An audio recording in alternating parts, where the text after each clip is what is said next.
Assalamualaikum warahmatullahi wabarakatuh. Perkenalkan, nama saya Sarifah Sulaiman. Saya akan membahas tentang mata kuliah sintaksis bahasa Indonesia. Yang kali ini saya bahas tentang kalimat majemuk. Kalimat majemuk adalah kalimat yang terdiri dari dua klausa utama atau lebih yang masing-masing dapat berdiri sendiri sebagai kalimat lepas. Klausa-klausa ini digabungkan menggunakan kata penghubung atau konjungsi sehingga membentuk satu kalimat yang utuh dan bermakna. Nah, jenis-jenis kalimat majemuk meliputi kalimat majemuk setara, bertingkat, rapatan, dan campuran.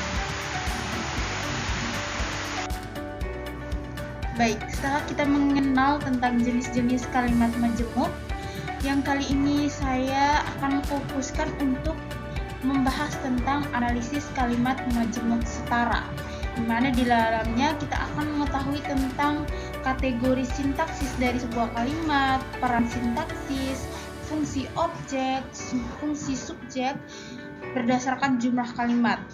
Lalu ada pola kalimat, lalu fungsi predikat, kelengkapan unsur inti, susunan urutan pola, kategori kata, dan unsur inti dan peluang berdasarkan kalimat-kalimat tersebut. Baik, untuk lebih jelasnya kita akan membahas lebih dalam, menggali lebih dalam tentang kalimat majemuk setara dengan menganalisis beberapa kalimat. Baik, dari pemaparan tentang kalimat majemuk setara, kita akan menganalisis beberapa kalimat tersebut. Yang pertama yaitu kalimat Budi suka bermain sepak bola, sedangkan adiknya lebih menyukai bermain catur di rumah. Cara kita menganalisis kalimat majemuk yaitu kita melihat dari konjungsinya dulu. Kita pilihkan konjungsi. Di sini kita tentukan konjungsi yaitu kata sedangkan. Kita pisahkan kata konjungsi sehingga kita menghasilkan dua kalimat, satu dan kalimat dua. Kalimat satunya sebelum dari konjungsi yaitu Budi suka bermain sepak bola. Kemudian kalimat yang kedua sesudah konjungsi yaitu adiknya lebih menyukai bermain catur di rumah. Baik, kita analisis di kalimat pertama. Kalimat pertama yang berbunyi Budi suka bermain sepak bola, kita tentukan subjeknya yaitu Budi. Lalu sebelum itu kita tentukan kamarnya terlebih dahulu. Kamar 1 yaitu Budi, kamar kedua suka bermain, kamar ketiga sepak bola. Nah, setelah mengetahui kamarnya, kita tentukan subjek, predikat, dan objeknya. Di sini fungsi objeknya yaitu Budi, kemudian suka bermain merupakan predikat, dan sepak bola merupakan objek. Cara mengetahui kenapa sepak bola ini merupakan objek, kita melihat dari predikat. Predikat di sini adalah verba intransitif, verba transitif yang memerlukan objek, sehingga adanya objek di kalimat pertama. Kemudian ada konjungsi, dan yang kalimat keduanya adiknya lebih menyukai bermain catur di rumah. Tentu saja kita tahu bahwa subjeknya adalah adiknya, kemudian lebih menyukai adalah fungsi predikat, catur sebagai objek, dan di rumah sebagai fungsi keterangan. Adiknya di sini predikat berperan sebagai verba transitif, yaitu memerlukan satu objek. Kemudian ada catur yaitu objek yang bisa ditanyakan dengan kata apa. Dua kalimat ini merupakan kalimat aktif. Pola kalimatnya secara keseluruhan yaitu FS, FP, FO, konjungsi, FS, FP, FO, dan FK. Kita masuk pada kalimat kedua yaitu Dina sangat suka menonton film horor, namun dia tidak pernah berani menontonnya sendiri. Oke, kita pilahkan konjungsi, kemudian kita masuk pada kalimat pertama. Dina sangat suka menonton film horor. Kita pisahkan kamarnya, yaitu kita bisa lihat di layar, yaitu ada garis miring, itu adalah pemilihan kamarnya. Pilihan kamarnya yang pertama adalah fungsi subjek, yaitu Dina. Kemudian fungsi predikatnya sangat suka menonton. Yang kemudian ada film horor. Nah, kita bisa lihat di situ ada subjek, ada predikat, ada objek. Predikat di sini adalah predikat verba transitif karena memerlukan objek. Lalu kalau objek di sini adalah objek transitif. Kemudian ada kalimat kedua, yaitu dia tidak pernah berani menontonnya sendiri. FS, FP, FK. Di sini tidak ada objek, jadi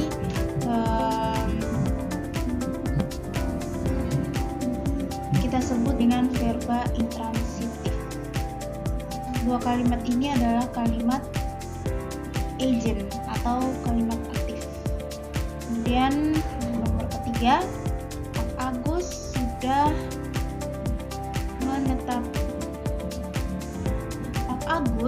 sudah menyiapkan sarapan untuk keluarga. Ada konjungsi tetapi, kemudian kalimat keduanya anak-anaknya malah bangun kesiangan. Nah, kalimat pertama, Pak Agus sudah menyiapkan sarapan untuk anaknya. Maka Pak Agus ini berperan sebagai subjek, kemudian sudah menyiapkan itu berperan sebagai predikat, sarapan berperan sebagai objek, untuk keluarganya itu anaknya berperan sebagai keterangan. Kalimat kedua, anak-anaknya berperan sebagai fungsi subjek dan malah bangun kesiangan berperan sebagai keterangan. Di sini kalimat kamar kedua itu adalah exo, di mana sudah ini menerangkan, menyiapkan itu diterangkan. Jadi kita masuk ke kalimat berikutnya, yaitu apakah kamu akan memilih film komedi atau film drama untuk ditonton malam ini? Nah, dari satu kalimat ini dibagi menjadi dua kalimat karena ada konjungsi, yaitu kata atau. Pada kalimat pertama, apakah kamu akan memilih film komedi? Nah, di sini kita bisa lihat ada objek, yaitu film komedi. Kita lihat pada predikat, yaitu verba transitif karena membutuhkan satu objek. Objeknya yaitu objek transitif. Kemudian ini merupakan kalimat aktif. Untuk peluang kamar kalimat 1 MD DM. Kalimat kedua DM merupakan kalimat pasif. Kemudian kita masuk pada kalimat kedua, yaitu kalimat berikutnya.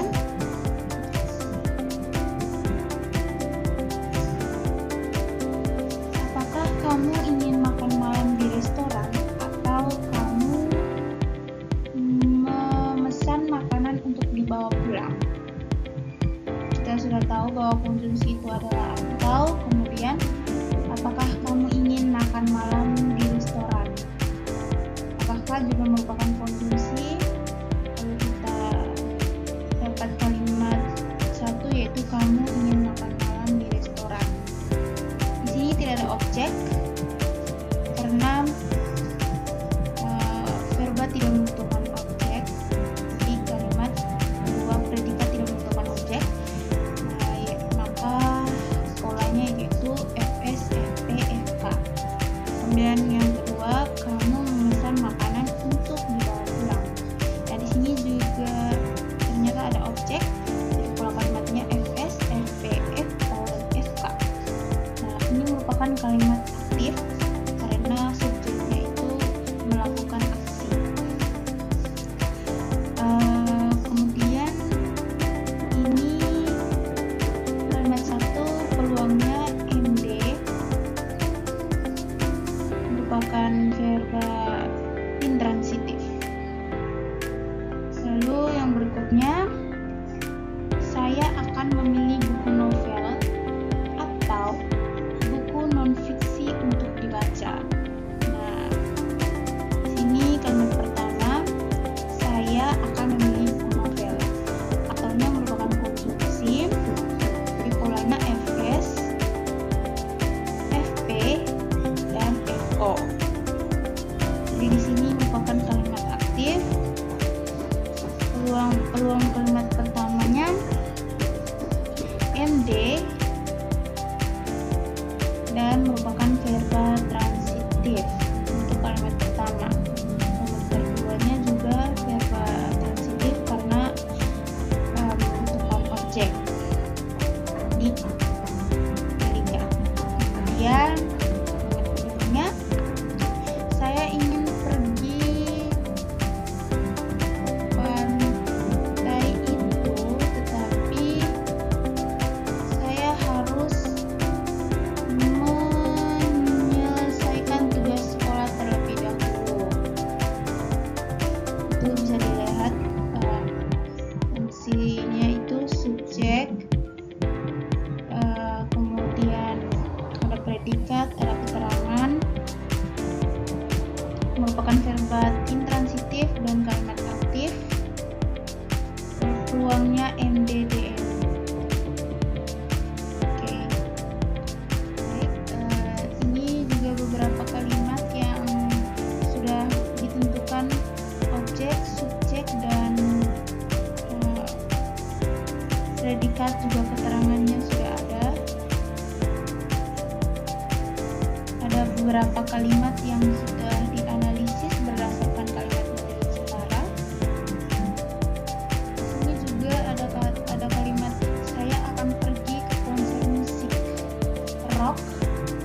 Lagi pula kita bisa menonton pertunjukan teater. Konjungsinya itu di lagi pula. Kemudian kita dapat kalimat saya akan pergi ke konser musik rock. Itu ada FS, ada predikatnya, ada keterangan, lalu juga ada objek. Jadi di sini kalimat aktif,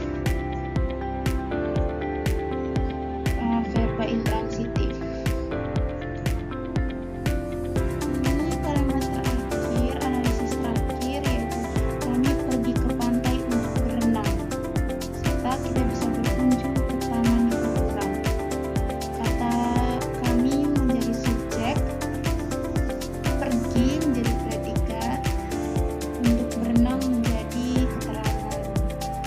Kemudian di kalimat kedua tidak ada objek, ada subjek, ada predikat, dan ada keterangan. Kemudian dua-duanya merupakan kalimat aktif dan merupakan verba intransitif karena tidak membutuhkan objek. Lalu susunan pola kalimatnya FS, FP, FK, konjungsi FS, FK, FP, FK. Kalimat kedua, saya membeli baju baru dan saya juga mendapat sepatu baru. Di sini fungsi subjek, fungsi predikat, ada objeknya juga. Kemudian ada konjungsi. Kalimat kedua ada subjek, ada predikat, ada objek. Jadi kalimat pertama dan kalimat kedua merupakan verba Transitif karena membutuhkan objek. Predikatnya itu adalah verba transitif karena membutuhkan objek. Kemudian ada peluangnya yaitu baju yaitu kalimat kamar ketiga, kalimat 1 DM, dan kalimat kedua yaitu MD.